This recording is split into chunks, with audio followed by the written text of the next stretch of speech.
So today my topic is Sommerfeld model of atom यानी Sommerfeld extension of Bohr's theory. Bohr's theory अभी तक आप पढ़ चुके हो, सारा डेरिवेशन मैंने बता दिया, स्पेक्ट्रम आप पढ़ चुके, नंबर ऑफ एमिशंस लाइंस कैसे ढूंढते हैं वो सारी चीजें आप देख चुके हो, है ना। तो अब हमें देखना है कि बोर थ्योरी के एक्चुअली ड्रॉबैक क्या थे और उसको फिर से रिमूव कैसे किया गया और आगे हम क्या पढ़ने वाले हैं। ठीक है, तो स्टार्ट करते हैं आज का सेशन। पहले आप देख लो बोर थ्योरी के लिमिटेशन क्या थे, बहुत अच्छे से समझना इस चीज को। According to Bohr theory, it does not explain the spectra of multi-electron atoms. मतलब ये वन इलेक्ट्रॉन सिस्टम के लिए तो बहुत अच्छा देखा गया, लेकिन जब हम मोर देन वन इलेक्ट्रॉन हो गया, मीन्स 2, 3, 4 इलेक्ट्रॉन, यानी जैसे मैं सोडियम की बात कर लूं, जैसे मैं बात कर लूं पोटेशियम की, ये क्या मल्टी इलेक्ट्रॉन सिस्टम है, सबका एटॉमिक नंबर इसका क्या है 19, इसका क्या है 11। इनके लिए स्पेक्ट्रम, इसने स्पेक्ट्रम को डिफाइन नहीं कर पाया था। रीजन क्या है, जब वन इलेक्ट्रॉन सिस्टम को ही उसने चेक किया तो बहुत सारे लाइंस उसको दिखे।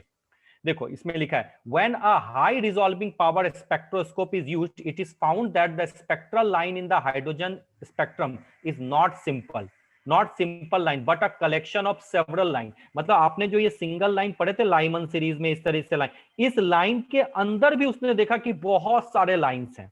अब जब एक इलेक्ट्रॉन में इतने सारे लाइंस आ गए तो सोचो 11 इलेक्ट्रॉन्स के लिए कितने सारे लाइंस आएंगे, और उनको आइसोलेट करना अभी तक पॉसिबल नहीं हो पाया है। जिस दिन ऐसा कोई स्पेक्ट्रोस्कोप आ जाएगा उस दिन हम मल्टी इलेक्ट्रॉन सिस्टम के लिए भी इसको इंट्रोड्यूस कर सकते हैं, क्योंकि आइसोलेशन पॉसिबल नहीं है।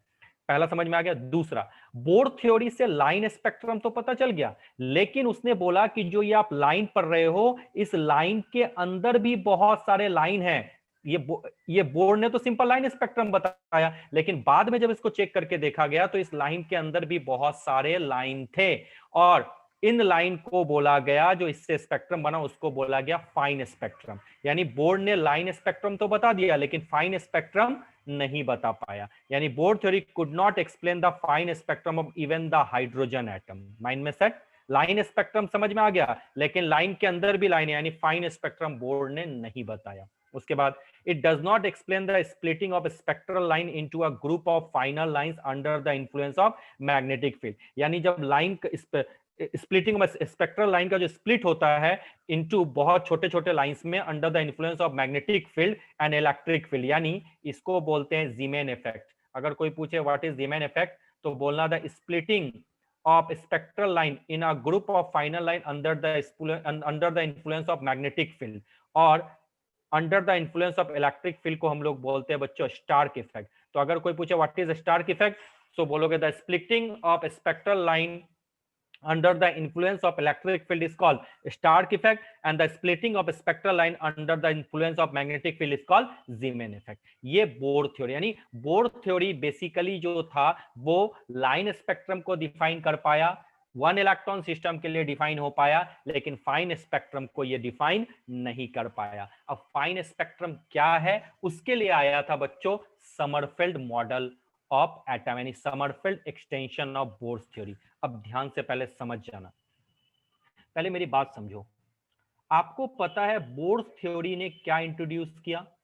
बोर थ्योरी ने इंट्रोड्यूस किया ऑर्बिट के बारे में, और ऑर्बिट को हम रिप्रेजेंट किससे करते हैं? एन से। बहुत अच्छी बात है। और आप यानी बोर ऑर्बिट ने आपको प्रिंसिपल क्वांटम नंबर के बारे में बता दिया। अच्छा, क्वांटम नंबर क्या होता है? As set of number which give the complete information about an electron, यानी 4 नंबर का सेट जो किसी भी इलेक्ट्रॉन के बारे में, किसी भी एटम के इलेक्ट्रॉन के बारे में कंप्लीट इंफॉर्मेशन दे, उसको हम लोग क्या बोलते हैं? क्वांटम नंबर बोलते हैं। यानी बोर थ्योरी से ऑर्बिट के बारे में पता चल गया, यानी प्रिंसिपल क्वांटम नंबर के बारे में बोर ने इंट्रोड्यूस कर दिया। यानी बोर ने बता दिया कि आराम से आप energy of a cell belonging, मतलब energy of a electron belonging to a particular cell, वो उसने बता दिया। लेकिन उसने ये नहीं बताया कि ऑर्बिट के अंदर भी छोटे छोटे पार्ट होते हैं, यानी सब ऑर्बिट होते हैं, और इसी सब ऑर्बिट का इंट्रोडक्शन किया था समरफेल्ड ने। ध्यान से समझना, इंट्रोडक्शन ऑफ सब ऑर्बिट, यानी सब सेल, याद रखना। फिर से मैं बोल रहा हूं, बोर थ्योरी से ऑर्बिट के बारे में पता चल गया, लेकिन ऑर्बिट से तो ऐसे ऐसे लाइन आपको दिख गए, लेकिन इसके अंदर जो ये छोटे छोटे लाइन क्यों आए? क्योंकि ऑर्बिट का भी छोटा भाई है, उसको बोलते हैं सब ऑर्बिट। तो समरफेल्ड ने बोला अगर फाइन स्पेक्ट्रम अगर आपको पढ़ना है, यानी लाइन के अंदर छोटे छोटे लाइन को पढ़ना है, तो आपको क्या पढ़ना पड़ेगा? सब ऑर्बिट के बारे में पढ़ना पड़ेगा। सब ऑर्बिट को कैसे रिप्रेजेंट करते हैं सबको पता है, SPDFG से, जिसको सब सेल भी कहा जाता है। मतलब अगर n इज इक्वल टू 1 है तो उसके अंदर एक ही सबसेल है, याद करो बताया था, और n इज इक्वल टू 2 है यानी उसके पास 2 सबसेल हैं। मतलब एक ही लाइन के और भी लाइंस हो सकते हैं, और जब एक लाइन के और भी लाइन को तुम आइसोलेट कर लो तो ऐसे स्पेक्ट्रम को हम लोग क्या बोलेंगे? Fine spectrum. तो समरफेल्ड ने किसको बता दिया? फाइन स्पेक्ट्रम को बताया। और किसका इंट्रोडक्शन किया? इंट्रोडक्शन ऑफ सब सेल। फिर से मैं बता रहा हूं, बोर थ्योरी ने किसका इंट्रोडक्शन किया? सेल का, यानी ऑर्बिट का। समरफेल्ड ने क्या इंट्रोडक्शन किया? सब सेल यानी सब ऑर्बिट का। यानी बोर थ्योरी से इलेक्ट्रॉन का पहला पता मिल चुका, प्रिंसिपल क्वांटम नंबर मिल चुका, और समरफेल्ड ने उसको एक्सटेंड करके और एक इलेक्ट्रॉन का पता दिया, जिसको आगे जाके पढ़ोगे एजीमुथल क्वांटम नंबर और एंगुलर क्वांटम नंबर। समझ में आया? जैसे अगर मुझे आपके घर कोई पार्सल भेजना हो, समझना मेरी बात, अगर मुझे आपके घर कोई पार्सल भेजना हो और आपका स्टेट है गुजरात, अगर गुजरात है तो मैं सिर्फ गुजरात एड्रेस लिख दूं तो क्या आपके घर पार्सल चला जाएगा क्या? हाँ या ना बताओ। नो यस या? सर। No sir. तो क्या करना होगा मुझे? एड्रेस में क्या लिखना होगा, थोड़ा मुझे बता दो तो जल्दी। अगर मुझे आपको पार्सल कंप्लीट, सुनना मेरी बात बहुत ध्यान, अगर आपको मुझे पार्सल भेजना है आपके घर तो मुझे पहले मेंशन करना होगा गुजरात। यानी सबसे पहले जो मेरा पार्सल है वो कहां जाएगा? आपके स्टेट में जाएगा। आपके स्टेट के बाद आपके डिस्ट्रिक्ट या आपके शहर में जाएगा। मैंने मान लिया आपका जो शहर है वो सूरत है। उसके बाद वो कहां जाएगा? आपकी कॉलोनी में जाएगा। और उसके बाद वो कहां जाएगा? आपके एड्रेस पे। माना मैंने आपका घर का एड्रेस है 1B, यानी ये चारों प्रोसेस पूरा होगा तभी पार्सल आपको मिलेगा। अगर इसमें से मैं एक भी एलिमिनेट कर दूं तो आपका पार्सल मिसप्लेस हो जाएगा। सिमिलरली अगर किसी इलेक्ट्रॉन का कंप्लीट इंफॉर्मेशन जानना हो तो तुम्हें पहले क्या जानना पड़ेगा? ऑर्बिट के बारे में। यानी ऑर्बिट क्या है? गुजरात है। अब गुजरात जाने से तो काम नहीं चलेगा, अब आपको उसके बाद क्या जानना पड़ेगा? सूरत के बारे में, यानी सब ऑर्बिट के बारे में जानना पड़ेगा। लेकिन सब ऑर्बिट जाके भी तो काम नहीं होगा बच्चों, यहां तक तो काम नहीं होगा नहीं। उसके बाद आपको जानना पड़ेगा ऑर्बिटल के बारे में, जो आपका क्या है? कॉलोनी है। और उससे भी काम नहीं चलेगा। हो सकता है कॉलोनी में 1A और 1B दोनों हो, लेकिन आपको पहुंचना, आप कहां रहते हो? 1B में रहते हो, तो 1B में उसके बाद आपको जानना पड़ेगा कि वो किस तरह से अरेंज है, यानी पैरेलल है या एंटी पैरेलल। तो ये जो चार सेट आप दिख रहा है ना बच्चों, यही इलेक्ट्रॉन का कंप्लीट इंफॉर्मेशन देता है। ठीक है, तो गुजरात के बारे में तो आपको बता दिया किसने? बोर्स ने। काम नहीं चला। समरफील्ड ने क्या बताया? सब ऑर्बिट के बारे में। बोला ठीक है मैं सूरत के बारे में बता चुका, अब आपकी कॉलोनी के बारे में यानी ऑर्बिटल के बारे में कौन बताया? जिसके लिए नया मॉडल पढ़ोगे, wave mechanical model of an atom. और ये जो wave mechanical model of an atom आप पढ़ोगे, उसी ने इंट्रोडक्शन दिया था ऑर्बिटल का। यानी ऑर्बिटल एक ऐसा प्लेस है जहां इलेक्ट्रॉन मिलने के चांसेस सबसे ज्यादा हैं। यानी अगर मैं आपको ढूंढूं तो पूरे गुजरात में थोड़ी ढूंढूंगा, मैं आपके कॉलोनी में आपके ढूंढूंगा। तो अगर मैं आपके कॉलोनी में आपको ढूंढता हूं तो आपके मिलने के चांसेस क्या होंगे? सबसे ज्यादा। समझ में आया? यानी ऑर्बिटल एक ऐसा प्लेस है जहां पे इलेक्ट्रॉन मिलने के चांसेस सबसे ज्यादा हैं। यानी बोर थ्योरी से ऑर्बिट सीख लिया, समरफेल्ड मॉडल से सब ऑर्बिट सीखेंगे, और वेव मैकेनिकल मॉडल जो इसके बाद में पढ़ाऊंगा उससे ऑर्बिटल सीखेंगे। यानी इलेक्ट्रॉन का कंप्लीट इंफॉर्मेशन ढूंढ लेंगे, और यही तो काम है एटॉमिक स्ट्रक्चर का। माइंड में सेट हो गया? यस। चलिए अब इसको धीरे धीरे, ये तो मैंने आपको नॉर्मल सारी चीज बता दी कि आपके दिमाग में आ जाए आखिर मैं बोल क्या रहा हूं, क्यों क्वांटम नंबर आता है। तो क्वांटम नंबर इसीलिए आता है जो इलेक्ट्रॉन का कंप्लीट इंफॉर्मेशन आपको दे सके। और इलेक्ट्रॉन का अगर कंप्लीट इंफॉर्मेशन जानना है तो आपको धीरे धीरे एक एक करके सारे प्लेस पे आना पड़ेगा। आई होप सो आपके सब माइंड में सेट हो चुका।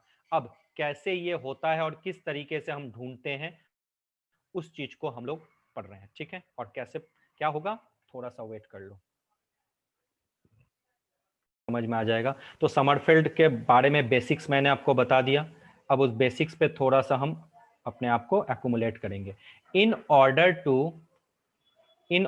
to explain the fine spectrum of hydrogen atom, Sommerfeld in 1915 proposed that the moving electron might describe elliptical path in addition to circular path। यानी इलेक्ट्रॉन का पाथ सर्कुलर भी हो सकता है और साथ में क्या हो सकता है, इलिप्टिकल पाथ भी हो सकता है, ये समरफेल्ड ने बताया, ठीक है।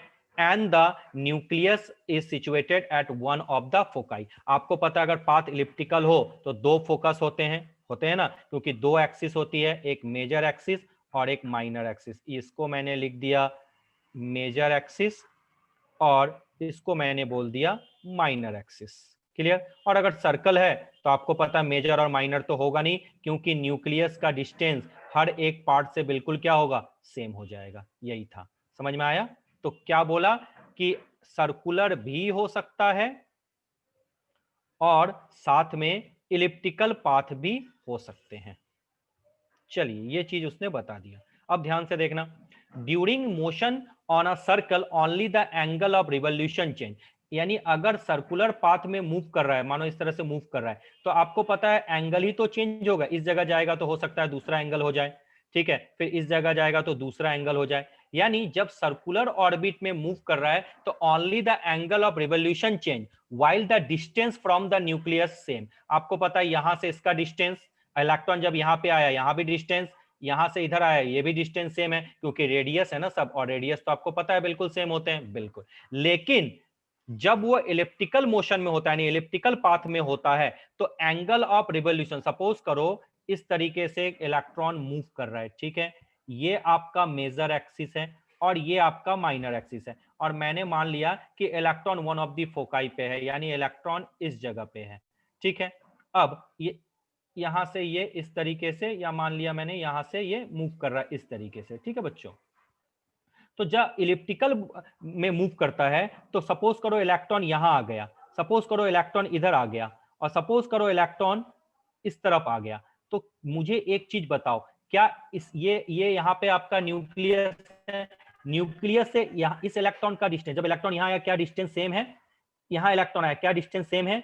अब इस जगह पे इलेक्ट्रॉन था, क्या ये जो तीनों डिस्टेंस है वो आपको सेम दिख रहे हैं। यानी जब इलेक्ट्रॉन मूव कर रहा है इलिप्टिकल में तो एंगल ऑफ रिवोल्यूशन भी चेंज हो रहा है और डिस्टेंस भी चेंज होता है। इस चीज को याद रखना, क्या बोला, but in elliptical motion the angle of revolution and the distance of the electron from the nucleus change. अब the distance from the nucleus is called radius vector. अब डिस्टेंस जो होगा न्यूक्लियस उसको क्या बोलेंगे, रेडियस वेक्टर, और angle of revolution को हम लोग क्या बोलेंगे बच्चों, एजीमुथल एंगल। ये माइंड में सेट। तो समरफेल्ड ने घुमा फिरा के क्या बोला था, अगर स्पेक्ट्रम को हमें डिफाइन करना है तो कौन से स्पेक्ट्रम को, फाइन स्पेक्ट्रम को, तो फाइन स्पेक्ट्रम को डिफाइन करने के लिए उसने इंट्रोडक्शन किया समरफेल्ड एक्सटेंशन ऑफ बोर थ्योरी, और बताया कि सब ऑर्बिट होते हैं, यानी ऑर्बिट को भी पार्ट में डिफाइन कर सकते हैं। यानी समरफेल्ड एक ऐसा इंसान था जिसने एजीमुथल क्वांटम नंबर का इंट्रोडक्शन किया, यानी ऑर्बिटल एंगुलर मोमेंटम ढूंढने के लिए उसने रास्ता दिखा दिया, ठीक है। और special arrangement of electron cloud, किस तरह से क्लाउड का स्पेशल अरेंजमेंट होगा वो भी इसने बता दिया। यहां तक किसी को डाउट है, नहीं है, स्क्रीनशॉट लो इसका जल्दी से, क्योंकि यहां खत्म नहीं हुआ है, इसको बहुत अच्छे तरीके से मैं ड्राइव करके बताऊंगा, सबके दिमाग में आ जाएगा। चलिए अब कॉपी और कॉपी निकालो, लिखो पॉस्टुलेट ऑफ, सारे लोग कॉपी निकालो और लिखो postulate of Sommerfeld model of atom. क्या क्या पॉस्टुलेट होते हैं, पहले वो पॉस्टुलेट समझ लो, उसके बाद हम लोग आगे बात करेंगे। चलिए पहला लिखना स्टार्ट कीजिए बच्चों।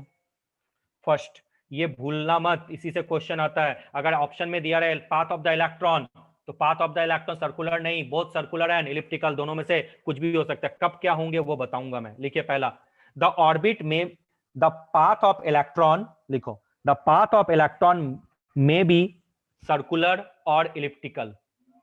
The path of electron may be circular और इलिप्टिकल, मतलब ऐसा भी हो सकता है और इस तरीके से भी हो सकता है। याद रखना, मेरी ड्राइंग अच्छी नहीं है, कोई नहीं, थ्योरी अच्छी है, टेंशन मत लो। सेकेंड लिखिए, second postulate, when path is elliptical, लिखो when path is elliptical then there are two axis.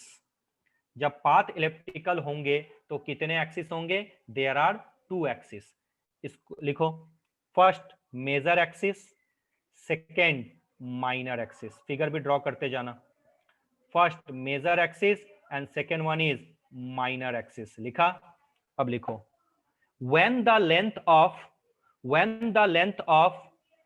major and minor axis, when the length of major and minor axis become equal, क्या बोला मैंने? when the length of major and minor axis become equal, then the path of electron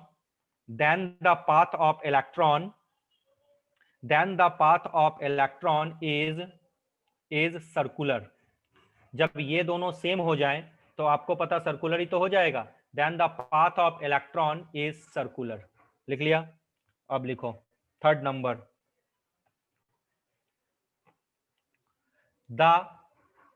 the angular momentum of electron moving in an elliptical path, the angular momentum of an electron moving in an elliptical path is integral multiple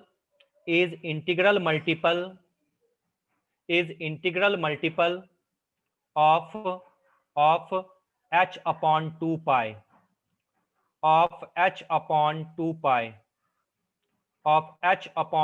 pi लिख लिया?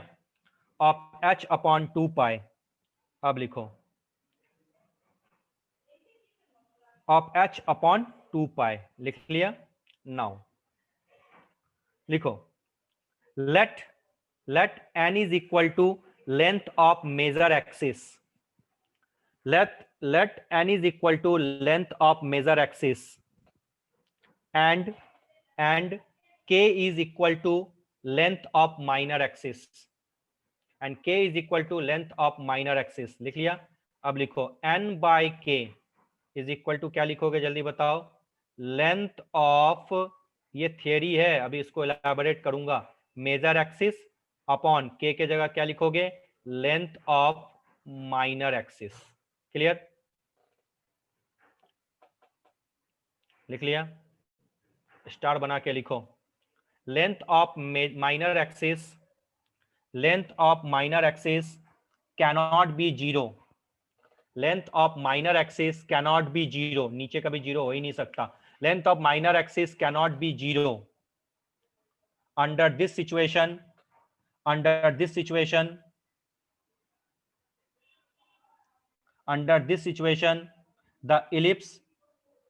the ellipse shall take, under this situation the ellipse shall take the shape of a straight line।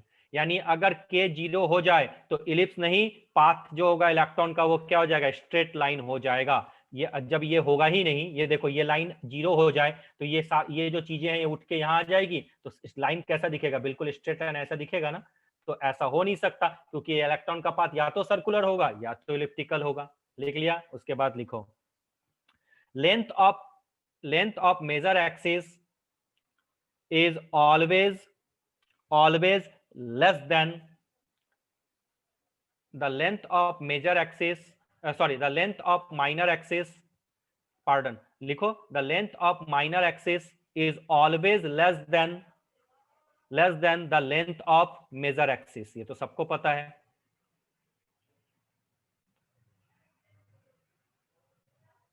though it may be equal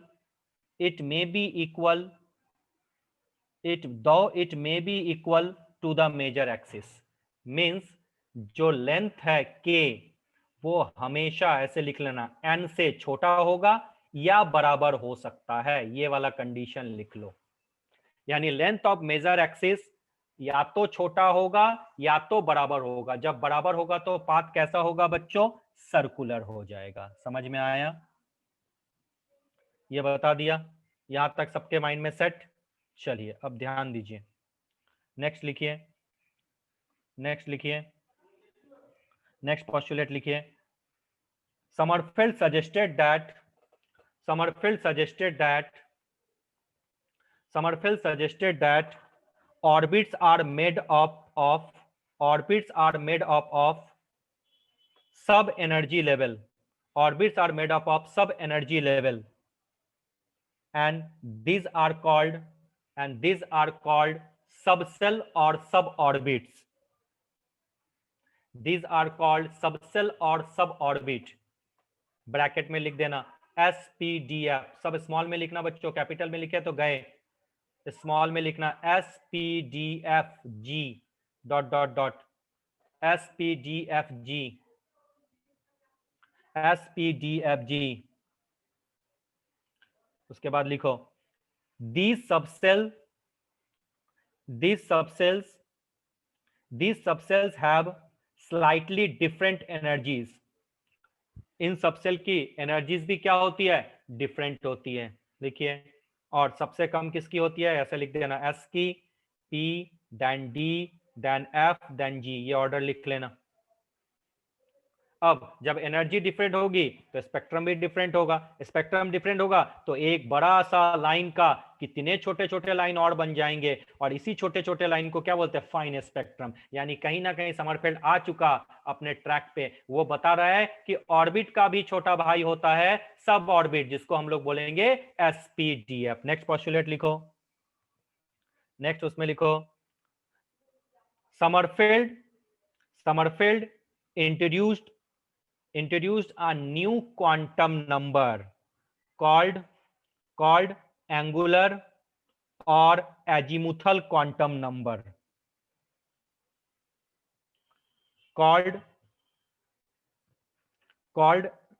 angular or azimuthal quantum number, which determines the orbital angular momentum, लिखा।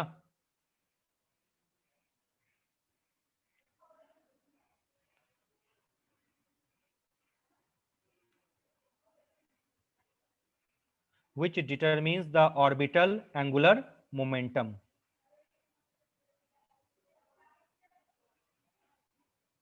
Clear? उसके बाद star बना के लिखो, नीचे star बना के लिखो, बोर, स्टार बना के ब्रैकेट में लिख देना, Bohr gave a quantum number called principal quantum number.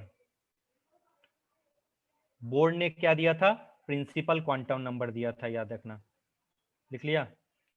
Bore gave a quantum number called principal quantum number and denoted by small n, which represent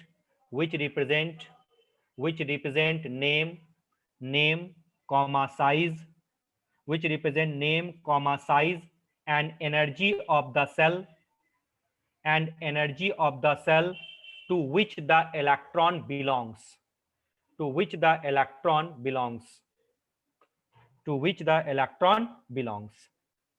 लिख लिया? खत्म कहानी। अब सबने लिख लिया? किसी से मिसिंग? सबने लिख लिया था ना? चलिए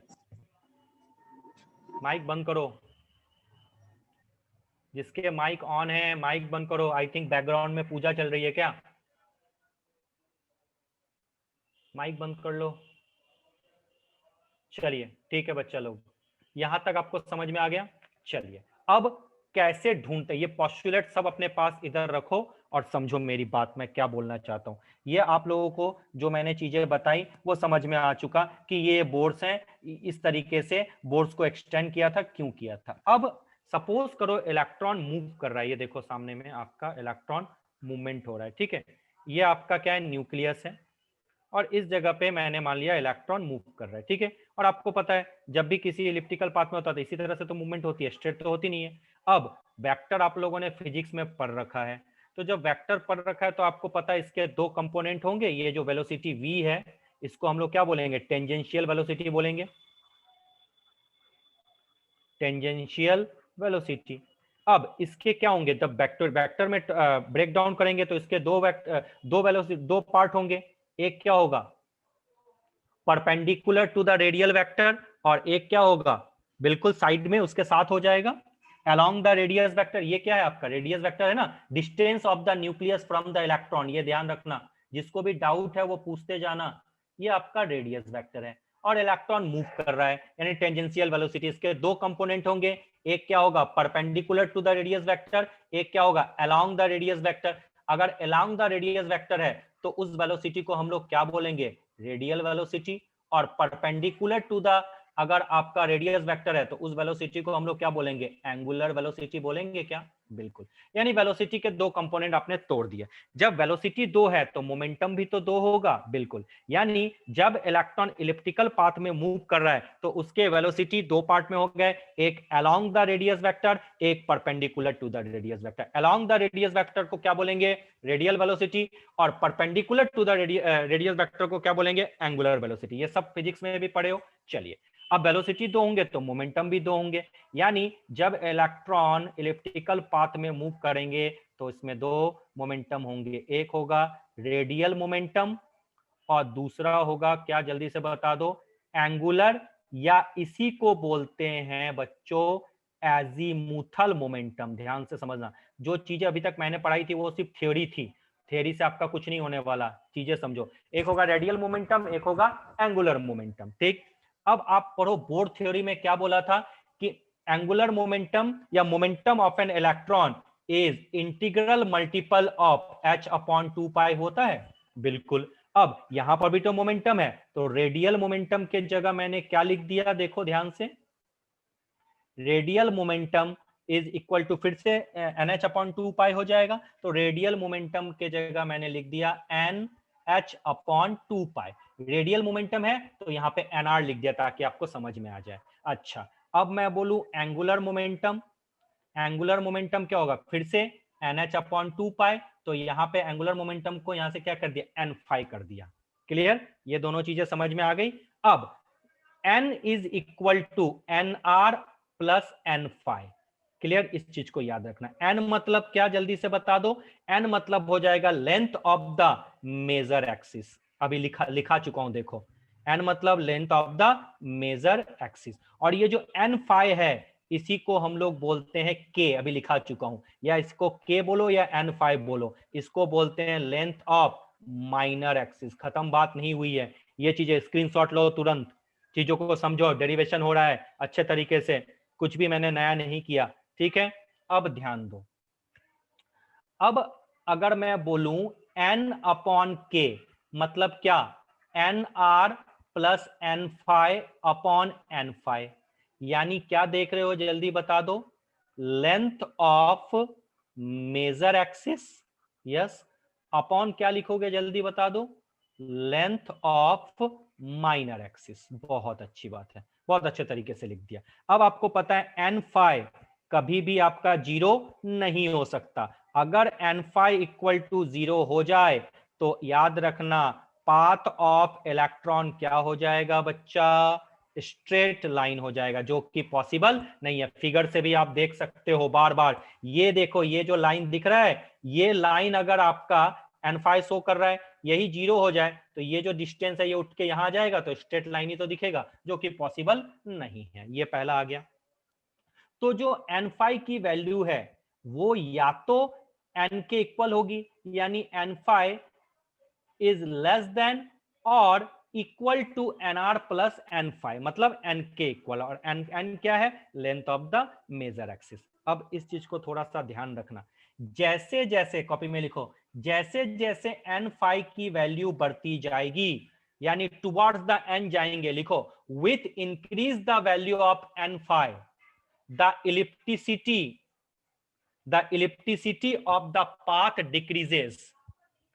और जैसे लिखो, जब जैसे जैसे N फाई की वैल्यू बढ़ती जाएगी जो इलिप्टिसिटी होगी वो पाथ की वो डिक्रीज करेगी, और जब ये n5 इन क्या लिखा है, पार्डन क्या लिखा है एक बार, विद डिक्रीज बोला क्या मैंने, गलत बोल दिया ना, डिक्रीज बोला है इंक्रीज बोला है, इंक्रीज बोला है या डिक्रीज, जल्दी बताओ कहीं मैंने मिस्टेक तो नहीं कर दिया। डिक्रीज, अच्छा इंक्रीज बोला है, चलो कोई नहीं, हो सकता मैं ध्यान ध्यान थोड़ा चला गया था। विथ इंक जैसे जैसे लिख लेना, अगर डिक्रीज बोला है तो sorry, with increase in the value of n five, जैसे जैसे इंक्रीज करेगी n5 की वैल्यू, इलिप्टिसिटी जो होगी पाथ की वो डिक्रीज करेगी। यानी जो अगर n5 बढ़ते बढ़ते n के इक्वल n तक पहुंच जाए, यानी n5 n के इक्वल हो जाए, इस जगह पे पूरी इलिप्टिसिटी डिक्रीज होके वो पाथ कैसा दिखेगा बच्चों, सर्कुलर दिखेगा, काम तमाम। आ गया समझ में, ये लिख देना, यानी with increase the value of n5 the ellipticity of the path decreases. अब आपको पता है n5 की वैल्यू कभी भी n से ज्यादा नहीं हो सकती, बराबर तो हो सकती है और कम होगी, और n5 की वैल्यू कभी जीरो तो होगी नहीं। चलिए अब मैं आ जाता हूं फर्स्ट ऑर्बिट में, n जिसको समझ में नहीं आ रहा वो ध्यान से देखना। अब मैं बोलूं n की वैल्यू 1 है, n की वैल्यू 1 मतलब k सेल है, ठीक है। अब बोलो n5 की पॉसिबल वैल्यू क्या हो सकती है, आपको पता है n5 कभी भी n से ज्यादा नहीं होगा, तो सर पॉसिबल वैल्यू 0 और 1 होगी। तो आपको पता है n5 की वैल्यू कभी 0 हो नहीं सकती, यानी जब n की वैल्यू 1 है, यानी जब फर्स्ट ऑर्बिट की बात करूं तो n5 के लिए सिर्फ एक और एक ही वैल्यू आएगी 1। और आपको पता है जब n is equal to n5 होता है तो पाथ ऑफ इलेक्ट्रॉन क्या होता है, जल्दी बता दो, सर्कुलर। यानी जब फर्स्ट ऑर्बिट की मैं बात करूं बच्चों, तो फर्स्ट ऑर्बिट में सिर्फ इलेक्ट्रॉन का एक ही पाथ होता है और उस पाथ को बोलते हैं सर्कुलर, याद रखना। यानी अगर इलेक्ट्रॉन फर्स्ट ऑर्बिट में है तो एक ही पाथ होगा, and this path is called circular. बहुत अच्छी बात है। चलो अब आ जाओ सेकेंड ऑर्बिट में जाते हैं, अब n की वैल्यू 2 कर देते हैं, यानी मैं बात करूं एल सेल की, एल सेल की बात कर सकता हूं ना, करो। अच्छा, जब एल सेल की बात करूं तो n5 की पॉसिबल वैल्यू क्या हो सकती है, जल्दी से माइक ऑन करो और बताओ जल्दी से मुझे। जब n की वैल्यू 3 है तो n5 की वैल्यू 1 2 3 आ गई।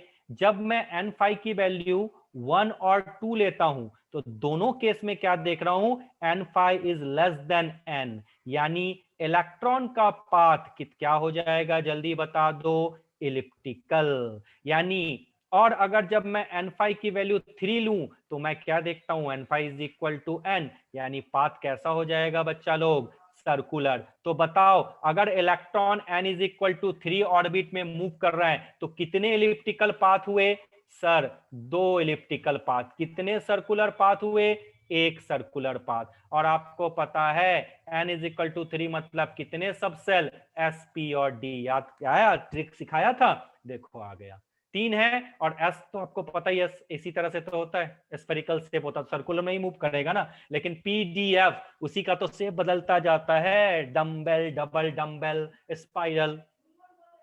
अब चलो अगर n इज इक्वल टू 4 हो तो यानी n सेल की मैं बात कर रहा हूं, तो n सेल में n5 की वैल्यू क्या हो सकती है पॉसिबल, 1 2 3 एंड 4, यानी कितने पाथ इलिप्टिकल होंगे बच्चा लोग, सर 3 पाथ इलिप्टिकल और एक पाथ क्या होगा, सर्कुलर। बोलो सबको समझ में आया, सबको आ गया समझ में। तो देखो कितना अच्छा था समरफील्ड, उसने पूरा पूरा पूरा बाइफर्केट कर दिया और आराम से सबको बता दिया कि इलेक्ट्रॉन का पाथ सर्कुलर नहीं लेंगे, हम इलिप्टिकल भी ले सकते हैं। और अब तुम किसी को भी बता सकते हो कब इलिप्टिकल और कब सर्कुलर। आई थिंक आपको ये चीजें बहुत अच्छे से समझ में आई होगी, किसी को कोई प्रॉब्लम तो होना नहीं चाहिए। अब इसमें एक छोटी सी चीज बताना चाहता हूं, समरफेल्ड ने बोर के कुछ कुछ चीजों को तो बता दिया, यानी फाइन स्पेक्ट्रम को पॉसिबली वो बता दिया, लेकिन फाइन स्पेक्ट्रम वो हाइड्रोजन लाइक एटम का ही बताया था, यानी 1 इलेक्ट्रॉन सिस्टम के लिए ही बताया था, उसने मल्टी इलेक्ट्रॉन सिस्टम के लिए फाइन स्पेक्ट्रम नहीं बताया। तो आज भी तुम्हारे पास चांस है कि तुम स्पेक्ट्रम ढूंढो मल्टी इलेक्ट्रॉन सिस्टम के लिए, और मल्टी इलेक्ट्रॉन सिस्टम के लिए स्पेक्ट्रम तुम तभी ढूंढ सकते हो जब तुम्हारे पास अल्ट्रा पावरफुल स्पेक्ट्रोस्कोप हो, जो उन फाइन लाइंस को सेपरेट कर सके, जो कि आज तक पॉसिबल नहीं हो पाए, क्योंकि इतने सारे लाइन हैं, उसके लाइंस के अंदर भी लाइंस, और उसके अंदर भी लाइन, जैसे गुजरात से सूरत, सूरत से कॉलोनी, कॉलोनी से 1B, मतलब पूरा पूरा आगे जाके आपको ऑर्बिटल पे जाना पड़ेगा। और बाद में पता चलेगा कि इलेक्ट्रॉन का तो कोई फिक्स पाथ होता ही नहीं है, इलेक्ट्रॉन तो भाई क्लाउड है, मतलब इलेक्ट्रॉन वेव है, और वेव का क्या फिक्स पाथ होता है, वेव तो ऐसे ऐसे घूमता रहता है। तो बाद में तुम जब वेव मैकेनिकल मॉडल पढ़ोगे तब तुम अपने सर पे हाथ रखोगे और बोलोगे अरे यार क्या क्या पढ़ के आया हूं मैं इतना दूर, इलिप्टिकल, सर्कुलर, ये वो, लेकिन बाद में पता चला कि इलेक्ट्रॉन तो क्लाउड के फॉर्म में होता है, ठीक है, और उसका कोई फिक्स पाथ होता ही नहीं है, 3D मूवमेंट करता है, ठीक है। जहां पे इलेक्ट्रॉन नहीं मिले उसको हम लोग बोलते हैं नोडल प्लेन या नोड्स, और जहां पे इलेक्ट्रॉन मिले उसको बोलते हैं एंटी नोड्स। बाद में जाके ये पढ़ने वाले हो। खैर, हमें पढ़ना तो सब कुछ पड़ेगा, क्योंकि भाई धीरे धीरे डिस्कवरी होती चली गई, लोग नई नई चीजें पढ़ते चले गए, तो इस तरीके से चीजें आपके आगे बढ़ती चली जाएगी। अब इसके बाद यानी आपको इलेक्ट्रॉन का इंफॉर्मेशन के लिए बोर और समरफेल्ड में कहां तक पहुंचा दिया था, प्रिंसिपल क्वांटम नंबर पहुंचा दिया, एजीमुथल क्वांटम नंबर पहुंचा दिया, और फिर बोर्स समरफेल्ड ने अपने जो एक्सपेरिमेंट है उसको थोड़ा सा आगे बढ़ाया, तो मैग्नेटिक क्वांटम नंबर तक भी वो पहुंच चुका था। लेकिन जो स्पिन क्वांटम नंबर है वो नहीं पहुंच पाया था, याद रखना इस चीज को। स्पिन क्वांटम नंबर एक अलग चीज है। तो यानी धीरे धीरे हम लोग कहां तक पहुंच चुके, प्रिंसिपल पे पहुंच गए, एजीमुथल को भी समझ में आ चुका, अब मैग्नेटिक तक हम थोड़ा थोड़ा इसका वर्क आगे बढ़ा, और लास्ट में स्पिन क्वांटम नंबर आता है। तो अब इसी चीज को आगे जाके देखोगे कौन सपोर्ट करता है, वेव मैकेनिकल मॉडल भी सपोर्ट करने लगेगा। खैर, वेव मैकेनिकल मॉडल आज नहीं, अगले दिन पढ़ाऊंगा, क्योंकि उसी में आपका, उसको पढ़ाने से पहले मुझे डी ब्रॉगली वेव इक्वेशन पढ़ाना है, क्योंकि पहले तो हमें यह पता करना है ना कि इलेक्ट्रॉन वेव है भी या नहीं, क्योंकि दुनिया में जितनी चीज है, जैसे लाइट में पार्टिकल नेचर होता है और वेव नेचर भी होता है, उसी तरह से दुनिया में जो भी चीज है उसमें वेव नेचर भी होता है और पार्टिकल नेचर। यानी डी ब्रॉगली साहब ने इस चीज को बताया तो थोड़ी इज्जत उसको भी देंगे।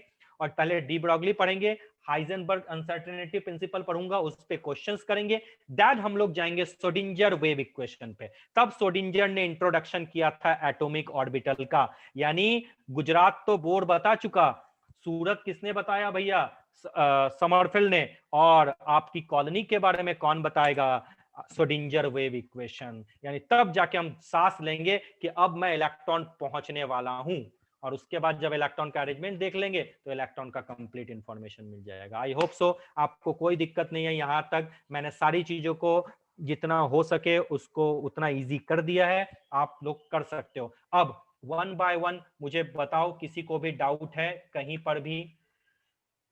अगर नहीं डाउट है तो कोई बात नहीं, आज क्लास यहीं एंड करेंगे, और अगर डाउट है तो पूछते जाओ। चलो, क्लियर? तो चलो बच्चों, आज क्लास यहीं एंड करते हैं।